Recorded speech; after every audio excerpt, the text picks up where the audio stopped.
바꾸고 저 곡으로 바꾸고 안 돼.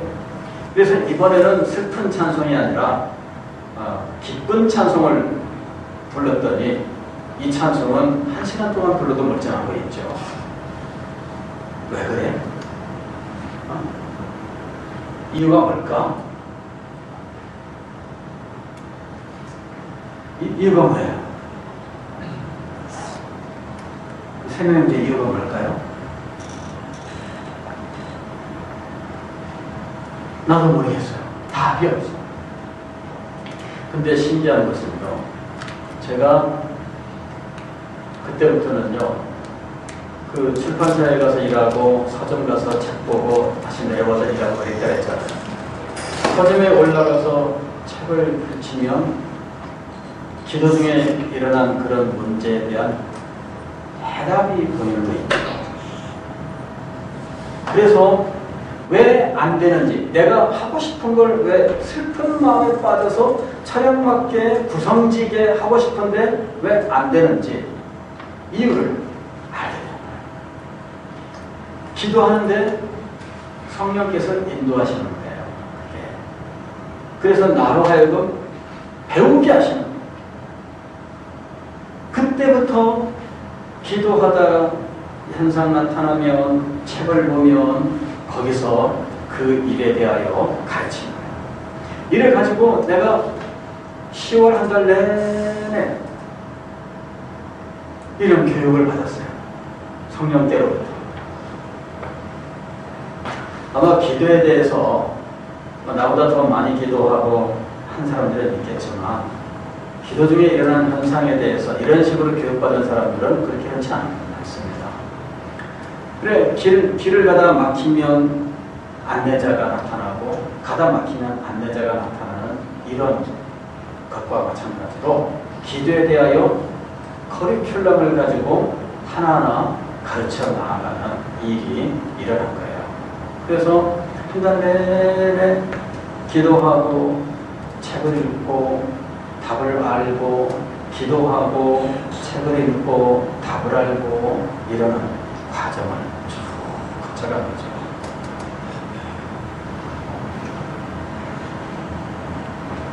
제가 로이드 존스의 책을 통해서 이런 놀라운 일들을 경험하게 된 시작을 하게 된 거예요.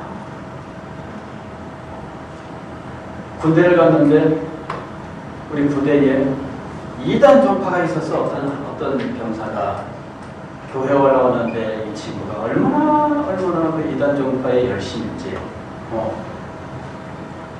그래가지고 우리 교회의 병사들한테 접근해서 그거 퍼뜨리려고 하고 우리 교회의 군부대에 그 옆에 있는 공장의 이 아가씨들이 주일날 수요일날 예배드리러 와서 우리 교인인데 이 자매들도 뭐 이렇게 하는 거야. 그래서 내가 이단 종파를 그냥 둘 수 있나.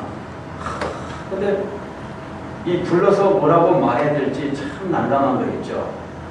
그래서 제가 다시 로이드 존스의 로마서 강해를 손에 쥘 거야. 다시 읽는 거야, 이제. 내가 그 책을 3년 전에 딱 덮었잖아요. 이유는 뭐였죠, 그때? 책을 덮은 이유가. 나는 아무리 해도 이분과 같이 될 수 없다. 왜냐하면 그 설교가 굉장히 치밀한 이 구조를 가지고 있는 설교거든요. 그러니까 그거를 읽어나가는 것이 쉬운 게 아니에요. 나는 이분과 같이 설교할 수 없다. 이게 나를 절망에 빠뜨린 거거든요. 그런데 제가 그때 다시 그 책을 꺼내는 거야. 그러면서 그거를 치밀하게 노트 테이킹을, 또 노트를 해나간 거죠. 그리고는 공부를 열심히 했어요. 그 다음에 이단 종파 이 친구를 불렀어요. 교회 쪽으로 오라. 나보다 고참인데 불러다 놓고 얘기했어요. 당신이 어떤 신앙을 가지고 있는지를 내가 정확히 좀 알아야 되겠다. 그러면서 물어본 거죠. 당신은 예수 그리스도를 믿느냐? 믿음이란 무엇이냐? 뭐 일일이 쭉 물었어요. 그리고 답하면은 제가 답을 받아 적었어요. 그리고 받아 적다가 또 그 답변을 가지고 또 질문하고 한참 동안 그렇게 하다가 내가 무릎을 쳤어요. 아하, 알겠다. 당신네들이 주장하고 있는 그 교리가 무엇인지 내가 알겠다. 그 교리는 이것에 근거하고 있는 건데 이거는 역사적으로는 이미 이단으로 판정난 것들이다. 딱 이제 잡아냅니다. 그때 선언을 한 거죠. 앞으로 우리 교회 올라오지 마요. 교회 올라와도 사람들에게 성경을 가지고 얘기하지 마요. 딱 선언했어요. 이 친구가 그때부터 이제 우리 교회를 안 나왔습니다. 제대할 때 찾아와서 이제 인사하러 왔더라. 그러면서 나한테 하는 말이 자기가 군생활할 때 제일 후회되는 것은 내가 그렇게 했을 때 계속 올라왔어야 되는데 교회로 그때 교회를 못 나온 것이 자기한테는 한이다. 그때부터 이 로이드 존스라고 하는 이 목사님을 열심히 공부해 나갔는데 이제 그분의 그 메시지들을 제가 다 섭렵을 하고 그것을 나의 사상으로 형성하면서 이제 나의 설교와 나의 목회와 이런 모든 것들이 이제 이렇게 형성되기 시작했어요. 결론이 뭐였느냐 그러면 내가 이분과 똑같은 설교를 해야 될 이유는 없다. 그거였어요. 그분이 쓴 설교, 설교학 책은 아닌데 설교에 대해서 강의한 것이 있어요. 목사와 설교라고 하는 책이 있는데 그 책을 제가 1년에 한 번씩 꼭 반복해서 읽었었거든.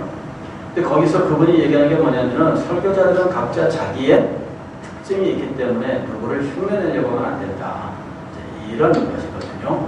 그래서 제가 그걸 매년 읽으면서 그 내용을 지금도 수십 년이 지났지만 지금도 저는 소상하게 기억을 하고 있습니다. 그거예요. 내가 로이드 존스와 똑같은 설교를 할 필요도 없다. 문제는 뭐냐면은 내가 그분이 진리에 대하여 가지고 있었던 그 열정, 그 자세를 내가 배워야 되는 거죠. 그죠?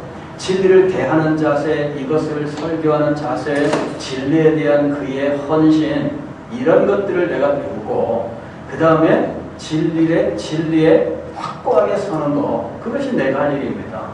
설교할 때 어떻게 이 말씀을 풀어나가느냐, 이런 것들은 사실 그분이 유일한 표준이 되어가지고 내가 그것을 그대로 흉내내야 될 필요는 없는 거였습니다.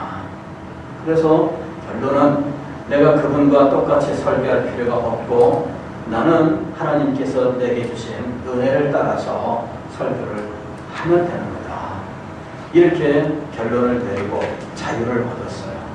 그랬는데 난 지금도 내 설교가 로이드 존스 목사님과 똑같은 설교라고 생각지 않습니다. 너무 잘 알고 있어요. 그런데 사람들은 로이드 존스의 책을 읽은 사람들은 그 설교를 읽어본 사람들은 내 설교를 들으면은 로이드 존스가 생각난다고 말을 해요. 똑같은 설교가 아닙니다. 구조도 다르고요. 설교를 전개해 나가는 방식도 전혀 다릅니다. 그러나 로이드 존스가 생각난대요. 왜 그럴까요? 사상 때문에. 사상 때문에. 이 로이드 존스는 의사 출신입니다. 아주 장래가 촉망되는 영국 그 바돌로뮤 왕실 병원이 있습니다. 귀족들을 이용하는 병원이에요. 그런데 그 병원의 내과 의사였는데 거기에 내과 총 과장, 이 사람도 이제 귀족입니다. 보더경이라고. 이 사람의 이제 후계자로 유력한 사람이었어요. 그런데 어느 날 이 사람이 의사를 그만두고 목회자가 된 거예요. 이 로이드 존스라고 하는 사람이. 이유가 뭐냐? 그 사람이 자기가 이렇게 전환하게 된 이유를 이야기하는데, 병원에 있으면서 자기가 그 병원에 귀족들이 오는 병원이야. 이제 왕실병원, 왕립병원인데 귀족들이 오는 아주 고급 병원이거든요. 근데 거기 있으면 자기도 의사 하다가 귀족이 되는, 영한테 귀족 자기를 받을 수 있는 기회가 오는 그런 병원인 거예요.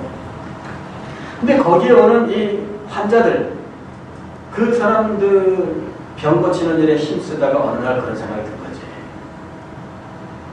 이 사람들 병이 어디서 오느냐? 주로 문란한 생활에서 오는 거야. 문란한 생활. 생활도 불규칙적이고, 그 다음에 굉장히 방탕하고, 이제 이런 것이 그 사람들의 병의 원인인 거예요. 고쳐놓으면 이 사람들은 그 생활을 떠나느냐 하면은 그 생활로 돌아가는 거야. 그래서 자기는 늘 이 사람들이 그런 생활을 하도록, 도덕적으로 방탕하고 문란한 생활을 하도록 도와주는 것이 의사 일인 거야. 의사로서 내가 이런 사람들 생명을 고치는 게 아니라 오히려 이 사람들의 삶을 내가 망치고 있다. 이런 자각이 있었던 거예요. 그래서 이 사람이 영혼을, 한 사람을 진정으로 고쳐주는 것은 육체의 질병을 고치는 데 있지 않고 영혼을 살리는 데 있다. 이 결론을 내린 거예요. 그래서 의사를 그만두고 이 사람이 이제 목회자가 되는 거예요. 26살에 의사를 그만두고, 그리고 목회의 길에 들어서는 거죠. 그런데 그때 이분이 속해 있었던 교회는 웨일즈 이 메소디스트라고 하는 웨일즈 메소디스트 교회예요. 메소디스트라고 하는 건 뭐냐면은 18세기에 이 웨일즈의 영적 부흥이 있었는데, 그 부흥의 그 주역들이 만든 이 교단, 이게 이제 메소디스트예요. 잉글랜드, 즉 영국이 크게 4개의 왕국이 하나가 된 거예요. 그래서 유나이티드 킹덤입니다. 잉글랜드, 런던을 중심으로 잉글랜드, 그 다음에 서쪽 웨일즈, 북쪽에 스코틀랜드, 그 다음에 이 브리튼 섬 밖에 아일랜드. 그래서 4개의 왕국이 연합한 유나이티드 킹덤이야. 그런데 이 잉글랜드에서도 메소디스트가 있었어요. 잉글랜드의 메소디스트는 이 존 웨슬리라고 하는 사람이 지도자예요. 거기는 오늘날 감리교라고 하는 교단으로 이렇게 세계적으로 퍼져나갔고요. 웨일즈는 그냥 웨일즈 메소디스트 이렇게 돼 있는 거예요. 감리교랑은 달라. 감리교는 감리교로 갔지만 요 웨일즈 이 메소디스트는 똑같은 메소디스트였는데, 웨일즈 메소디스트는 칼빈주의야. 칼빈주의. 그래서 여기에 좀 성격이 달라요. 근데 로이드 존스 목사의 가정이 요 칼빈주의 웨일즈 메소디스트에 기반을 둔 신앙 전통에 있는 가정이에요. 근데 요 메소디스트는 목사가 되는데 신학교를 안 나와도 될 수가 있어. 그래서 로이드 존스는 신학교를 나오지 않고 목사가 된 사람입니다. 대신 이제 시험은 보죠. 테스트는 봤죠. 그래서 본인이 독학을 했어요. 독학을. 신학교를 가려고 했는데 교회에서 먼저 천명이 들어와. 이래가지고 교회에 목사님으로 가. 그래가지고 신학 공부할 기회를 잃어요. 그리고는 이분이 목회를 하는데 설교도 해야 되고 가르치기도 해야 되고, 그럴 때 이분이 무엇을 가지고 공부를 했느냐 하는 거죠. 무엇을 가지고 공부를 했느냐. 이분이 가지고 공부하면서 아주 유익을 얻은 것이 뭐냐 그러면 조나단 에드워즈라고 하는 분의 책에, 조나단 에드워즈 들어봤어요? 조나단 에드워즈 뭐 들어봤죠? 여러분들 평생 동안 이제 앞으로 계속 듣게 될 이름입니다. 그분의 이 웍스가 있어요. 웍스라고 하는 건 뭐냐면은 이 작품이야, 작품. 저작을 웍스라 그래. 그 저작 전집 이거를 웍스라 그래. 근데 그 조나단 에드워즈를 이분의 이름을 듣고 이분의 책을 구하려고 그렇게 수송을 했더니 영국에는 헌책방이 많이 발전했거든요. 그 헌책방 한 군데에서 연락이 온 거야. 그 책이 우리 서점에 있습니다. 이래가지고 이분이 그 책을 구하러 기차를 타고 시골로 가. 웨일즈 시골로 여행을 떠나. 그래가지고 마침내 그 서점에 갔어요. 그랬더니 그 책 내가 말하니까 아예 저쪽 서가에 있습니다. 한쪽 서가 제일 밑에 있는 거야. 쭈그리고 앉아서 그 책을 꺼내들고 읽기 시작을 했는데 기차를 타고 오는 동안 내내 그 책을 읽는데 이 책을 놓을 수가 없는 거야. 빠져들어갔어. 그렇게 빠져들어가서 이분이 그 책을 평생 동안 버타며 사는 거야. 이렇게 900페이지, 한 950페이지 되는 책 2권이거든요. 그런데 칼럼이 2개로 되어 있고요. 글씨가 굉장히 작아. 우리 친구 목사님은요, 그 책을 읽을 때 눈물을 흘리면서 봤대. 왜냐하면 글씨가 너무 작아서 굉장히 반전이 이루어지는 겁니다. 그죠? 은혜로워서가 아니라 글씨가 작아서. 그래, 그 책을 이분이 평생 동안 버탄 거야. 그러면서 나중에 유명한 설교자가 됩니다. 이 로이드 목사님이 전 세계적으로 유명한 목사님이 돼요. 근데 이분이 이제 설교하면은 사람들이 와서 그럴 거 아니에요. 아, 목사님 오늘 설교 너무 좋았습니다. 은혜로웠습니다. 인사할 거 아니에요. 자기가 생각해도 오늘 설교는 참 좋아. 그럴 때 로이 존스 목사님은 그날 밤에 조나단 에드워즈의 책을 꺼내서 읽었대. 이유는 뭐냐면은 그 책을 읽으면서 오늘 그런저런 설교에 만족하여 자만하면 안 된다. 이렇게 설교하는 분도 있는데 하면서 이 설교에 비하면 내 설교는 얼마나 보잘것없나 이런 거죠. 그래서 그날 설교에 만족하다는 생각 혹은 사람들로부터 어떤 칭찬의 말을 들을 때에는 언제든지 조나단 에드워즈의 책을 읽었다는 거예요. 왜냐하면 교만해지지 말자고.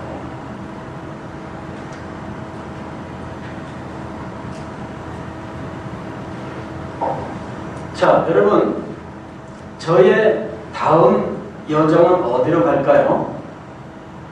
조나단 에드워즈로 가는 거지. 그분이 지금 로이드 존스 목사님을 내가 읽고 사상을 형성하고 막 그랬잖아요. 근데 그분의 책을 읽으니 그분이 누구를 언급하고 있어요? 조나단 에드워즈를 언급하고 있잖아. 그러면 조나단 에드워즈를 읽어야 돼. 그래가지고 조나단 에드워즈의 웍스를 구입하는 거야.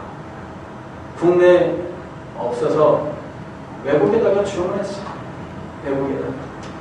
그래가지고 한 달씩 걸려가지고 이 책을 마침내 손에 쥐게 되었는데 기쁠까요? 어떨까요? 어쨌든 그래가지고 날마다 이 책을 펼쳐보는 거야.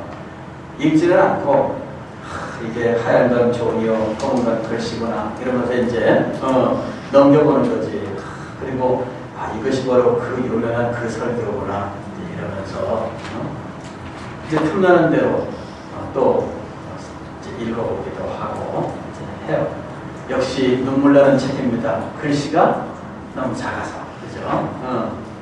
그래가지고 그 책을 읽기 위하여 무엇을만 준비했을까요? 처음에는 확대 복사를 했는데 읽을 때마다 확대 복사 이것도 골치 아픈 거야. 그래가지고 뭘 준비했느냐 그러면 돋보기 가지고 보는 거예요. 자, 다시 로이드 존스를 읽어나가면서 그분이 제안하는 독서법, 또 그분이 제안하는 책들, 저자들, 그분이 얘기하는 저자들, 그런 책들을 구해서 읽기 시작하는 거죠. 그랬더니 그분이 이야기하는 책들은, 저자들은 청교도라고 부르는 분들이었어요. 뭐 존 우원이라든지 이런 사람들, 이 청교도의 황태자, 왕자쯤 해당하는 사람이죠. 그리고 이제 또 19세기에는 스펄전이라고 하는 사람, 이 사람이 이제 이 황태자로 불리는 사람이에요. 청교도는 아니지만 후세대 사람으로서 청교도의 정신을 가진 아주 충실한 사람이다. 그래서 그때부터 청교도를 이제 읽기 시작을 한 거예요. 그러면서 청교도들이 가지고 있었던 이 진리에 대한 열정, 성도들에게 진리를 가르치고자 하는 그 뜨거운 열정, 이것을 배우기 시작하는 거죠. 진리를 가르치는 것이 목사가 해야 되는 최고의 일인 거예요. 이것을 안 하면 목사가 아닌 거예요. 그래서 진리를 가르치는데 자기의 모든 것을 걸고 진리 이것을 붙들고 이 세상의 그 어느 것과도 타협하지 않는 이러한 이 자세, 이런 것들을 배우는 거예요. 그리고 이 하나님의 말씀을 성도들의 삶 속에서 그대로 이루게 하고자 하는 열심, 성도들을 진리 위에 세워보자 하는 그 열정, 이런 것들을 이 청교도들을 통해서 배우는 거예요. 역사상 청교도들만큼 이렇게 성도들의 삶을 가르치기 위하여 애썼던 분들은 다시 찾을 수가 없을 정도로 이 청교도들은 아주 철저했어요. 그 경건 생활에 있어서 성도들을 얼마나 철저하게 가르쳤는지. 그래서 이 저자를 통해서 그의 사상을 배우고 그분의 사상의 뿌리로 거슬러 올라가는 거죠.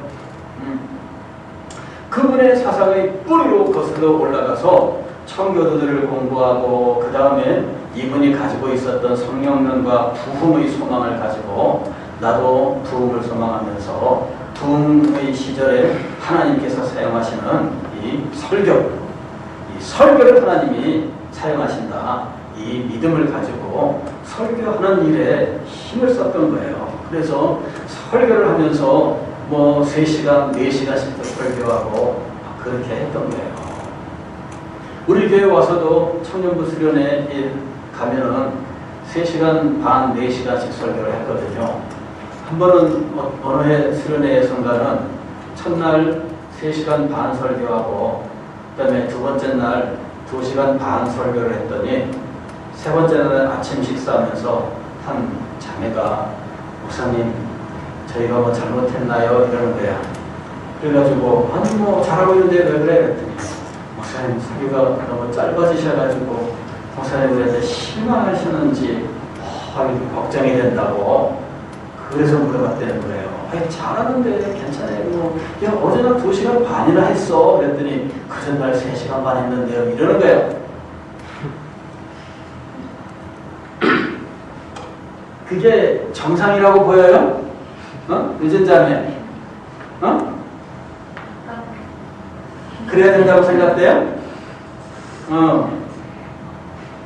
근데 그만큼 참 이 청년들도 말씀을 사모하는 거예요.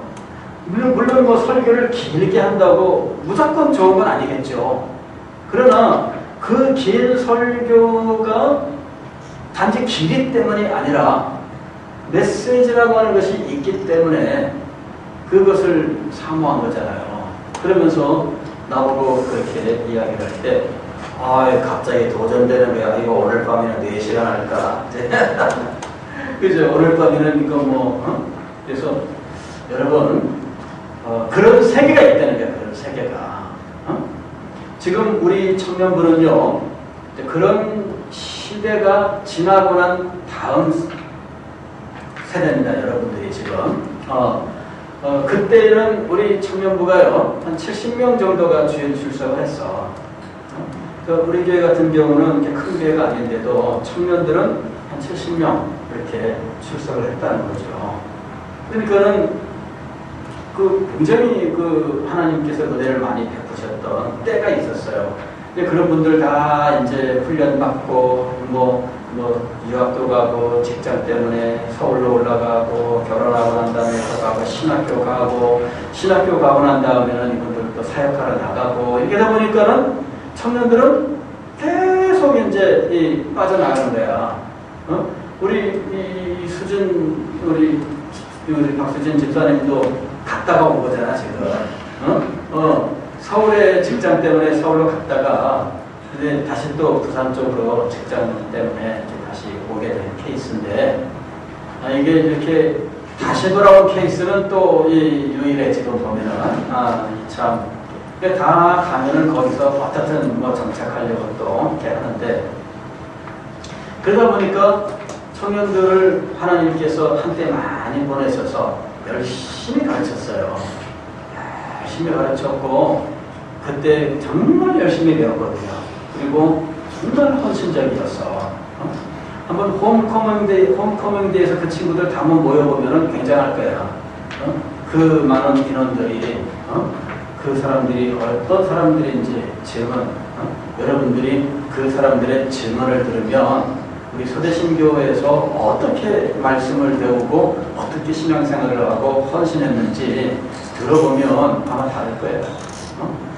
그러니까는 하나님께서 그런 복을 주셨어요. 한 시대를 하나님께서 그렇게 가르쳐서 보내게 하셨어요. 그러고 난 다음에 이제 우리 청년들이 지금은 비교적 그때에 비하면은 평균 연령이 확 낮아요. 그때에 비하면은. 그때는 보통 20대 후반의 청년들이 그때 많이 와서 20대 후반의 청년들이 아주 많았었어요. 그래가지고 이 사람들이 청년 1부가 됐는데 청년 2부는 20대잖아요. 근데 이제 여기는 인원이 너무 없었고 그 다음에 이 사람들은 잘 모르고 그랬거든. 근데 이제 이 사람들이 다 빠져나가고 난 다음에 청년 1부가 이제 사람들이 이제 없어졌어. 그리고 청년 2부는 여전히 어린 사람들이고 아직 뭘 모르고 이제 이런 상황인데 현재 우리 청년부가 이제 그런 상황이에요.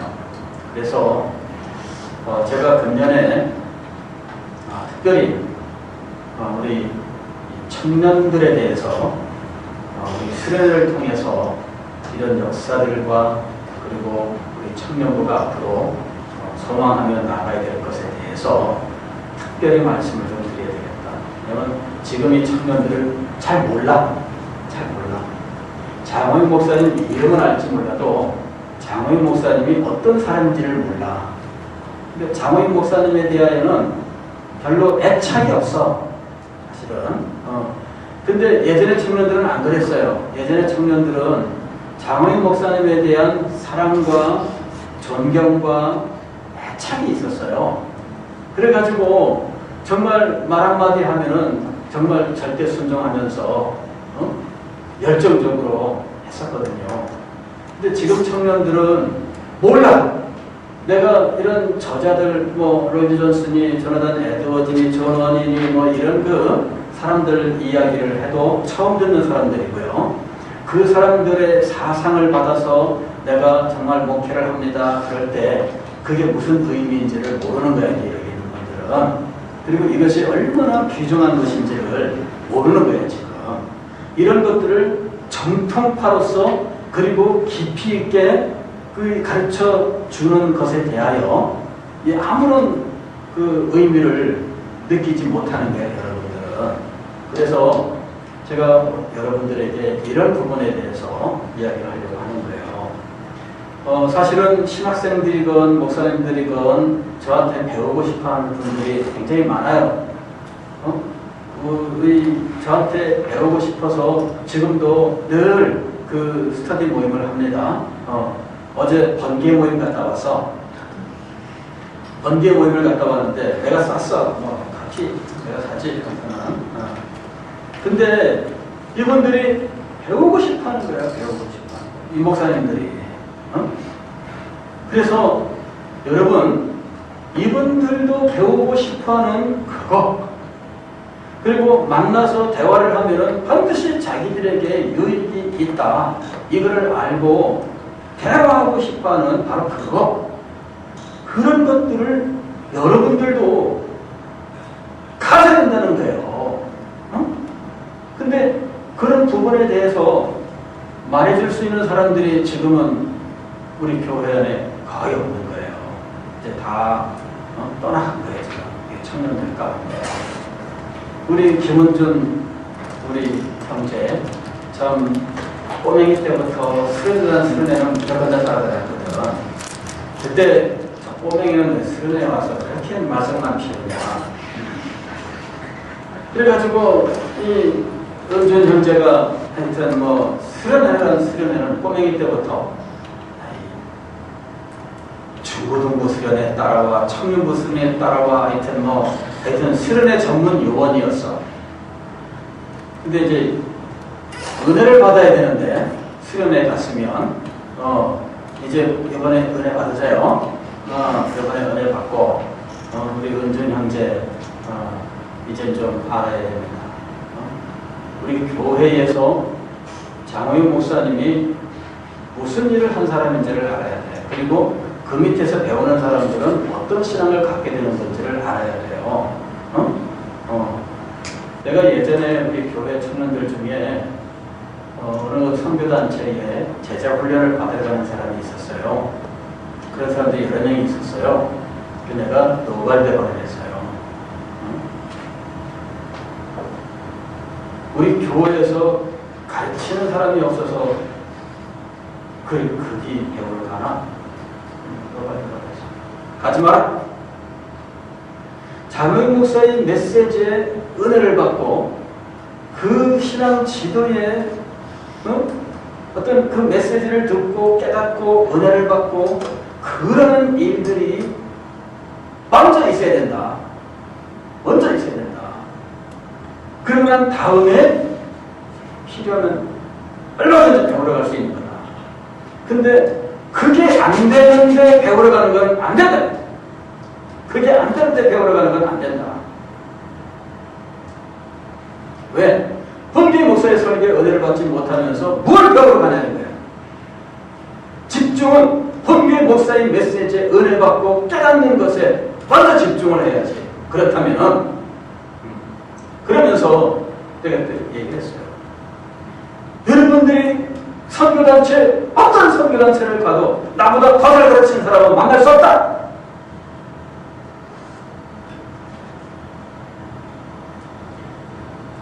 어떤 분들은 장호영 목사님이 교만하다고 얘기를 해요. 그런 얘기 들을 때. 교만하다. 교만한 게 아니고 목사님이 실제로 그만한 자부심과 그만한 실력이 있는 사람이에요. 여러분들이 그런 거를 아직은 다 평가할 수 있는 그런 단계는 아니지만 그걸 여러분이 알아야 되는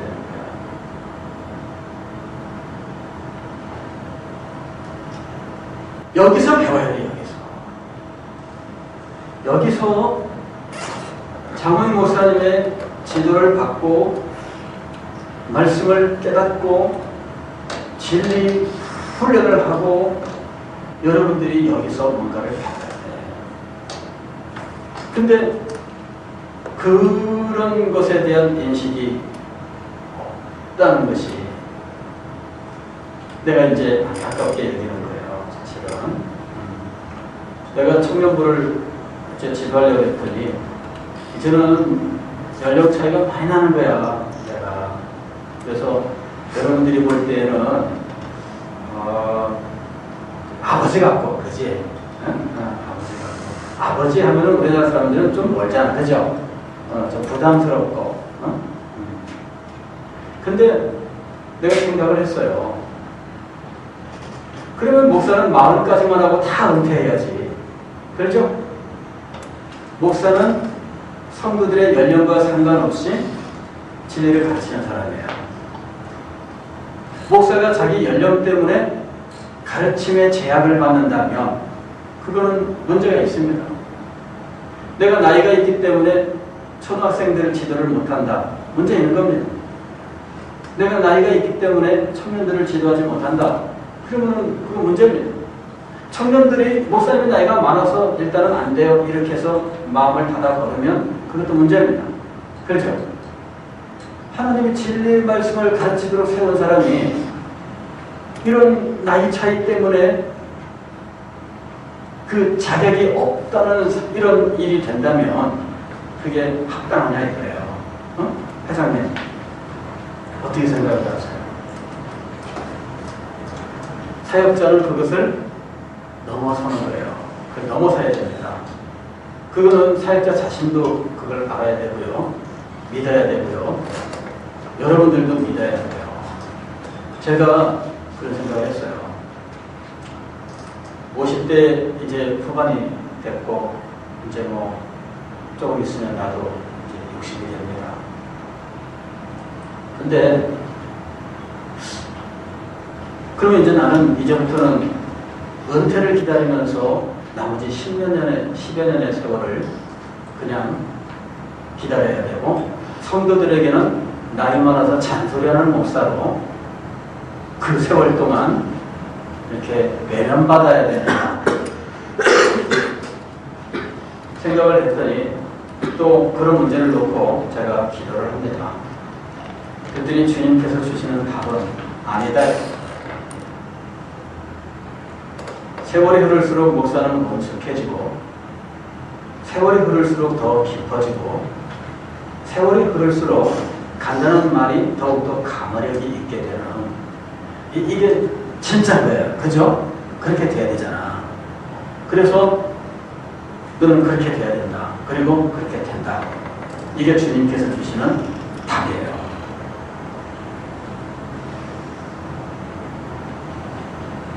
저는 요새 책을 봐도 그렇고요. 정말 주님께서 은혜를 주셔서 이전에는 볼 수 없는 것들, 이전에는 분명히 말할 수 없던 것들을 보고 말할 수 있는 이런 것들을 많이 체험해요.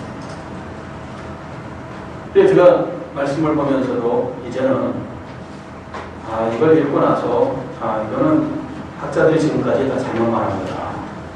그걸 논리적으로 말할 수 있는 그런 어떤 것이 마음속에 이렇게 세워져요. 그래서 주님께서 주신 은혜입니다. 내가 사모해 왔던 일들을 주님께서 주셨어요. 그래서 나이가 장애가 될 수 없고 주님께서 은혜를 주시고 역사하시는 것이 가장 중요한 것이다. 그리고 이것이 결정적인 것이다 하는 사실을 깊이 믿고 깨닫게 될 거예요. 여러분들도 그걸 믿어야 돼요. 젊은 목사님은 젊을 수는 있지만 지금 내 입장에서 볼 때에는 땀을 삐적삐적 흘릴 만큼의 실수와 잘못들이 그의 메시지 속에 수없이 등장하는 거예요. 그래서 제가 자신감을 얻는 거야. 주님께서 정말 그렇게 역사하신다. 그래서 여러분들은 제가 우리 수도신교회에 왔을 때보다 그때의 저의 지도를 받으면서 정말 빛을 발견한 것처럼 감동했었던 이런 이 사람들보다 사실은 더 깊고 더 원숙한 메시지와 교육을 받을 수 있는 훨씬 더 여러분들이 복된 사람인 거예요. 얼마나 복된 거예요 이게. 지금 그 사람들은 다 떠나갔어요. 신학교에 간 사람들이 신학교에 가가지고 놀란 거는 장우익 목사님의 이름이 부산에서 서대신교에 있을 때는 그냥 그저 그런 줄 알았는데 신학교에 가보니까 아니더라. 그걸 어디 가서 장우익 목사님 얘기하면 우리 장우익 목사님한테 교육을 받았고 그러면은 다들 인정을 하는 거예요. 교수님들도 인정을 하고 다른 교회 애들하고 같이 해도 장우익 목사님이 하고 이러는 거야. 그러니까 전국적으로 내가 아주 유명한 사람은 아니지만은 그러나 이 개혁주의 신학과 청교도 이것을 가르치고 하는 이 사람들 내에서는 내가 1세대에 속하는 정말 이 원로에 해당하는 이런 그 목사님의 중에 한 사람인 거예요. 그래서 신학교에 간 사람들이 깜짝 놀란 거야. 장우익 목사 얘기하면은 그렇게 어떻게 그렇게 잘 통하는 거야 가면은 교수님들하고 얘기해도 잘 통하고 어떤 학생들하고 얘기해도 통하고 이래가지고 신학교에 간 사람들은 다 혜택을 입었어요. 여러분들, 그러면 이제 그 사람들은 다 이제 10년 전, 15년 전에 나한테 배운 거예요. 근데 이 사람들 10년 후, 15년 후에 나는 그때랑 또 다른, 그때보다 훨씬 더 성숙한 이런 신학과 어떤 통찰을 가지고 가르칠 수 있는 입장이 되어 있는 거예요. 그러니까 여러분들은 그 사람들보다 훨씬 더 유리하고 훨씬 더 은혜로운 상황에 있어요. 이것을 여러분들이 여러분 인생의 기회로 삼아야 돼요. 여러분 인생의 기회로 삼아야 돼요. 그냥 일반적으로 교회 생활 억지로 하면서 이렇게 왔다 갔다 하면서 그냥 예배 시간에 조금 참석했다는 그런 정도의 신앙생활 말고 정말 여러분의 인생을 걸 수 있는 신앙생활을 위하여 정말 여러분들은 좋은 누구보다도 좋은 기회를 갖고 있는 거예요. 계보 이야기를 왜 했느냐? 여러분에게 그런 계보를 통해서 내려오는 이 놀라운 것이 있다고 하는 사실을 알려주기 위해서. 다른 사람들이 말해줄 수 있으면 좋겠지. 그런데 지금 현재 여러분들과 직접적으로 교제를 하면서 말해줄 수 있는 사람들은 그냥 거의 없어, 지금 현재. 예전에 선배들이 있지만 다 청년부에서 내보냈어. 청년부에 너무 오래 있다. 가라. 다 내보내고. 다 집사님 줄게. 이제 청년 하지 마. 다 내보냈어. 그러니까는 이분들이 다 이제는 지금 청년부에 안 들어가. 그러니까 이분들 통해서 배울 수도 없고 이제 이런 상황입니다. 여러분들에게 제가 이제 일러주는 거예요. 동현 형제 그런 줄 몰랐죠? 알았어요? 솔직하게 빨리. 잘 몰랐지?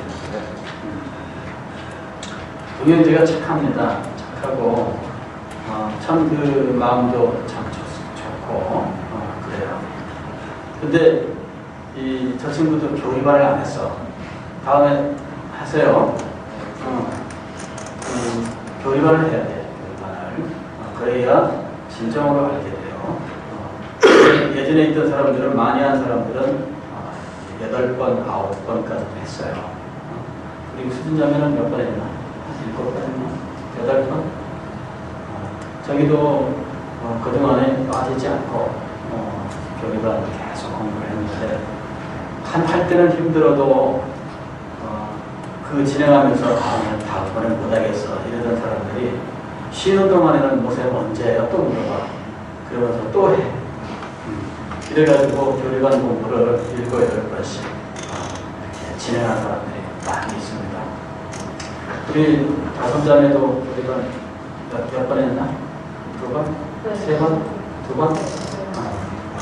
우리 금편 형제 3번? 2번? 형제는 몇 번 했고요. 3명 형제는 이제 예상으로 많이 했어요. 3명 형제가 5번? 근데 목사님이 직접 가르치는 그 가르침 속에 들어와야 돼. 우리 자매들 하다가 중단했잖아, 작년인가. 그지? 그래. 하다가 중단했는데, 내가, 그때는 참 너무 어렸어. 그지? 너무 어렸어. 목사님하고 직접 이렇게 부딪혀서 뭘 하기에는 너무 어렸어. 그래서 어려웠는데, 기회 오면은 꼭 해요. 알겠지? 꼭 해요. 알겠지? 기회 오면 꼭 해요. 여러분들이 우리 서대신교회 이제 학사에 왔잖아요. 학사 때문에 우리 서대신교회 오게 된 케이스야. 그치? 근데 이제 내가 안타까워하는 건 그거예요. 학사 때문에 서대신교회 오니까 수동적이 되는 거. 그걸 내가 이제 안타까워하는 거야. 여러분들이 학사 때문에 왔지만 그것을 인도하신 분이 하나님이시다 라고 하는 믿음을 가지고, 그 믿음을 따라서 서대신 교회에서 하나님께서 나를 보내신 뜻이 있으니까 그 뜻을 이루는 자리에 나가야 된다. 그런 믿음을 가지고 생활을 해야 되잖아요. 그러면은 그 믿음에 하나님이 역사하시는 거예요. 그러면 한 교회를 보낼 때, 그 교회에 하나님께서 보낼 때 하나님의 뜻은 기본적으로 어디에 있느냐면 목사를 통해서 배우는 것에 있는 거예요. 하나님의 뜻이. 그러니까 여러분들이 여기서 목사한테 진리를 배운다. 하나님이 1차적으로 나에게 그것을 목적으로 내 삶을 인도하셨다. 그 믿음을 가지고 여러분들이 진리에 여러분의 마음을 기울여야 돼요. 배움의 이 마음을 기울여야 돼. 그러면 주님께서 여러분에게 역사하시는 거예요. 그러니까는 이게 중요해요. 내가 우리 수연 형제, 저 친구가 뭐 이렇게 뭐 물들이고 나타나서 막 이상하게 하고 이렇게 이제 왔는데, 아이고 또 얘기도 들어보니까 뭐 무슨 뭐 패션 뭐 어떤 뭘 멋쩍이로 한다면서, 그래서 내가 뭐 패션은 앞으로 할 애니까 그런가 보다 이제 생각했어요. 근데 이제 또 어떻게 뭐 학사를 또 아니고 또 나간대. 그래서 이제 나갔어. 근데 청년부에서 나온다는 거야. 또 가끔씩 이렇게 얼굴 보이고 꾸준히 나온다는 거야. 그래서 내가 좀 기특하다 그랬는데, 한 번은 내가 금년 2월 달에 이번에 중국부 수련회한 김해 수련장을 갔더니 거기에 이제 무슨 청년 대학생들 집회 중에 있더라고. 그래 보니까 CCC 순장 훈련 이걸 하고 있는 거야. 그래서 나는 이제 뭐 수련 장소 때문에 답사 간 거니까 이제 둘러보고, 근데 갑자기 뒤에서 목사님 원수가 인사를 해. 이 들어보니까는 이제 수현 형제가 어떡하니, 입이 크잖아. 제 친구가 웃으면은 이제 인사를 하는 거예요. 웬일이야 그랬더니 CCC 순장 훈련 받으러 왔습니다. 그래? 순장 훈련 받는 거예요. 순장을 해보려고 했더니 얼마 전에 물어보니까 굉장히 재밌게 잘하고 있다 그래요. 좋아요. 좋습니다. 근데 이제 계속 참 이렇게 교회 또 계속 나와서 신앙생활하고 같이 활동하니까 참 좋아요. 근데 수현 형제가 알아야 될 건 이겁니다. 장호영 목사한테 배워 있는 신앙을 배워라. 그래, 배워 있는 신앙을 배워라. 그냥 우리가 인생에 여러 교회를 다닐 수 있습니다.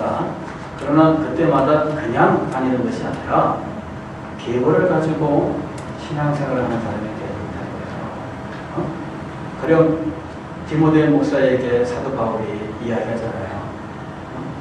네가 네게서 배운 것을 알며, 네가 네게서 배운 것을 알며. 누구에게 배웠어요? 디모데 목사님. 사도 바울. 계보. 이게 여러분 중요한 거예요.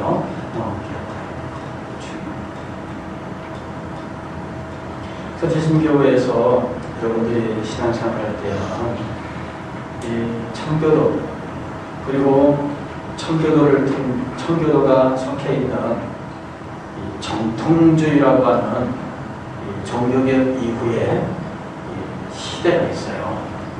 그 정통주의 시대에 우리에게 전해져 내려온 이 개혁주의라고 하는 이 신앙과 신학의 계보가 있어요.